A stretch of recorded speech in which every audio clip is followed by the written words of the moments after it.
तुळजापूर छत्रपती संभाजीनगर या महामार्गावर चोरांचा धुमाकूळ पाहायला मिळालाय। महामार्गावर गाड्या अडवून प्रवाशांची लूट करत मारहाण करण्यात आली। रोख पैशांसह सोन्याची लूट करत चोरांनी मात्र पोबारा केला।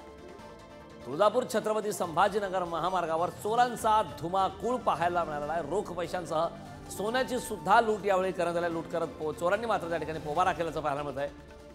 तुळजापूर छत्रपती संभाजीनगर या महामार्गावर चोरांचा धुमाकूळ पाहायला मिळत आहे। या महामार्गावर गाड्या अडवल्या जातात आणि गाड्या अडवून त्या ठिकाणी प्रवाशांची लूट करण्यात येत आहे। त्या ठिकाणी मारहाण सुद्धा झालेली आहे। रोख पैशांसह सोन्याची लूट करत त्या ठिकाणी चोर मात्र फरावतात। चोरांचा धुमाकूळ आता तुळजापूर छत्रपती संभाजीनगर या महामार्गावर पाहायला मिळतो।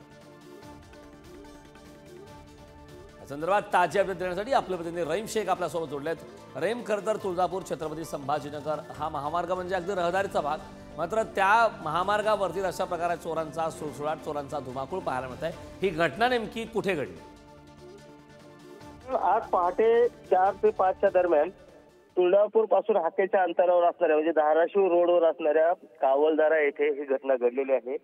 अज्ञात एक 5-6 चोरट्यांनी 4-5 गाड्या अडवल्या। म्हणजे सुरुवातीला दगडफेक केली, रस्त्यावर दगड ठेवले, गाड्या अडवल्या, त्या गाड्याचे टायर फोडले, त्यांना मारहाण केली।